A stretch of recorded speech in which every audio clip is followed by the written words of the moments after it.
It's an absolute honour to be here today, and I'm extremely grateful for the next 12 minutes of your time. I think I speak on behalf of the majority of us here when I say that we like to think of ourselves as generous.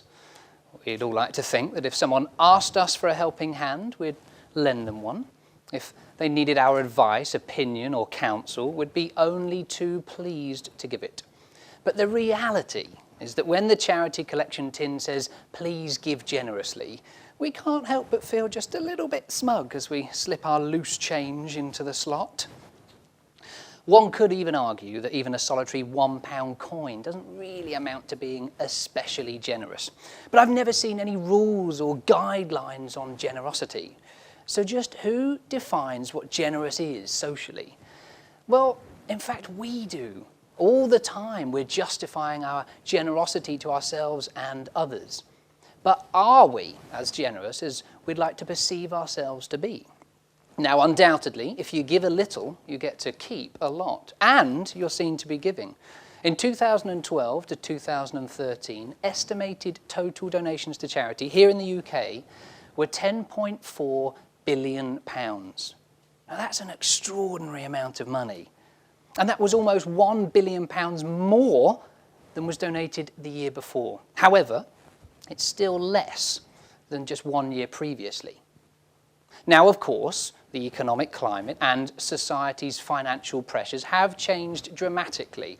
But could we perhaps not buy that one packet of cigarettes or not order another glass of wine and instead continue to give generously?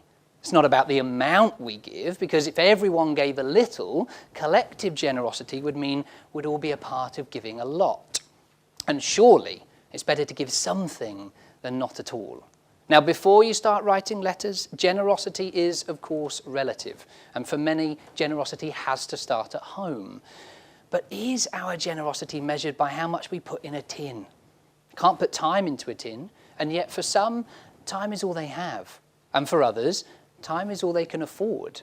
But in many cases, actually, time is all we need. And money doesn't solve everything. So is giving £1 a greater act of generosity than giving, say, 10 minutes of your time? Now, none of us, I'm sure, would readily agree to being greedy, I'm sure. It's far too negative a notion. No. Mrs. Jez will claim a sugar low as a perfectly justifiable reason for clearing out the top tray of a box of chockies. But that's not greed. Of course not.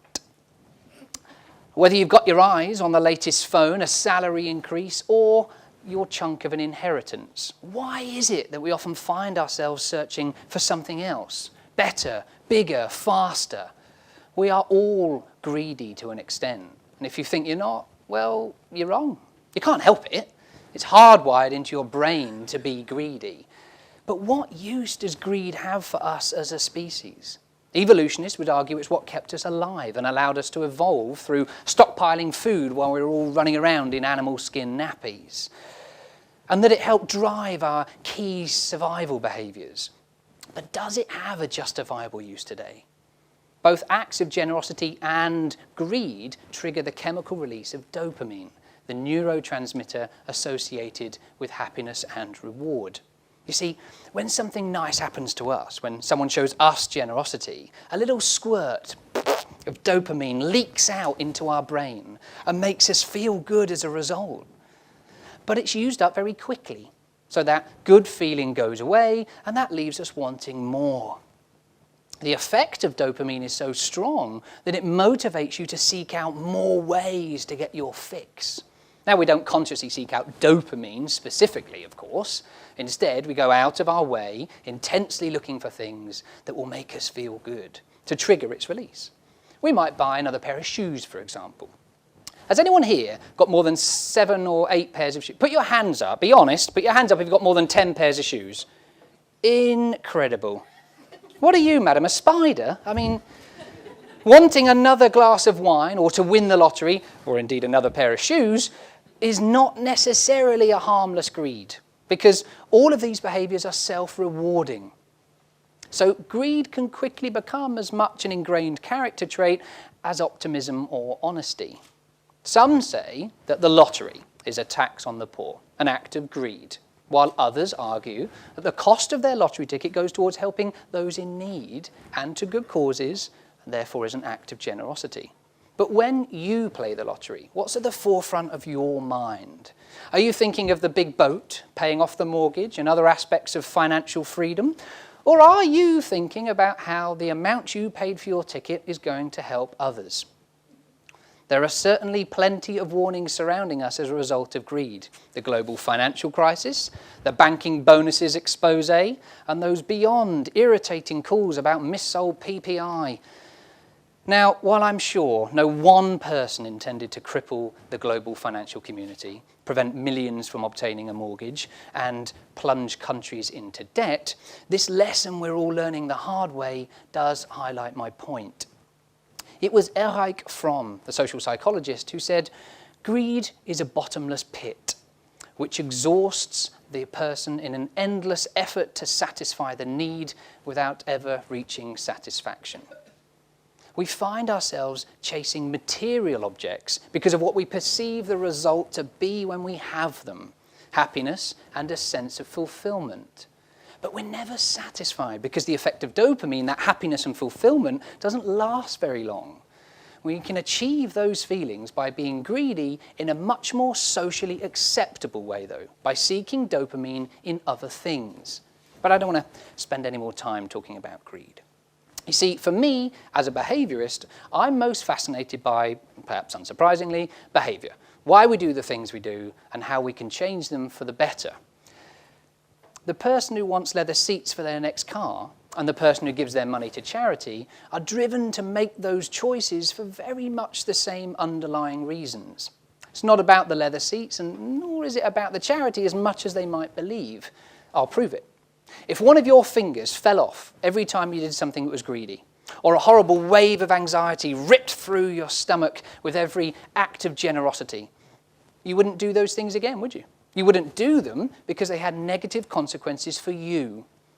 With the exception of forced behaviours, the only reason we repeat behaviours is because we enjoy them or they make us feel good. They are positively reinforced. In the case of generosity, it's good for others, but in turn, it also makes us feel good. And the bottom line is, it's about us. This altruistic battle is interesting, because although we can't not be greedy, we can choose how we let greed dictate our behaviour and choose in which ways we demonstrate that predisposition to be greedy. Therefore, we can control the impact our behaviour has on the greater good.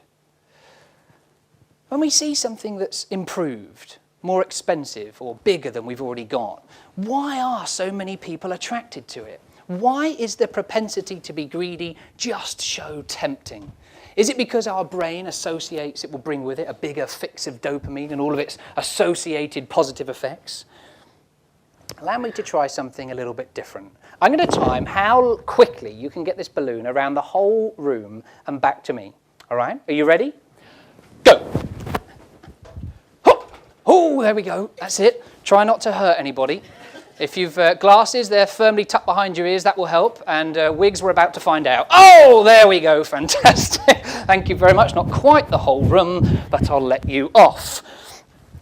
You did very well, and no one was hurt. Now listen to that little subdued laughter. That's my act of generosity for you. A little release of dopamine.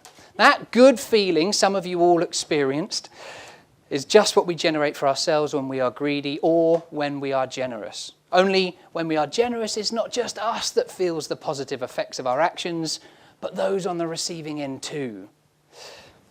But people search for material things to help make them happy. And it's this material greed that can be so dangerous, because it's not the inanimate objects we're buying or longing for that make us happy. It's not necessarily the results of our generosity that makes us feel good either. The big house in the country, the expensive holidays abroad, and the lottery win, or even this giant balloon, these things don't safeguard you from divorce, secure your job, or even prevent you from having a stroke. It's the dopamine that influences the choices we make that result in our happiness. It is time to stop chasing bigger and better, to understand what actually makes us happy and embrace a much more socially acceptable form of greed. the desire to be happy. Because if those things which give us the happiness and fulfillment we're all searching for are right there in front of us, in non-material things, in the things we know matter most to us, our families, our friends, our pets, surely we'd be better off seeking out those things. I'd like to share with you this idea I have. Start today by handwriting a card to someone you know. You just don't see that happen anymore, do you? Maybe to thank them, encourage them, or just to say hello. When we receive a handwritten card that's unexpected, we get that fizz inside. Perhaps you could spend 10 minutes more playing with your dog, or offer to donate some of your time to a local hospice or community group. We should strive to be more generous, to create more acts of generosity, which will not only help us to become better people, because we know that acts of generosity are good for both the person being generous and those on the receiving end. Acts like these help us to question and challenge ourselves more, our beliefs, our thoughts, our behaviours, much like I hope this talk today has done for you. As a result, I hope we will consider looking closer to home for other sources of happiness and fulfillment in non-material things, which we can access far more readily and cost effectively. The result will be a reduction in material greed and an increase in happiness. So whichever act of generosity you choose, money or time, if we understand why we do the things we do just a little better, we'd not only be happier ourselves, but other people will benefit too. And that, surely, is for the greater good. Thank you.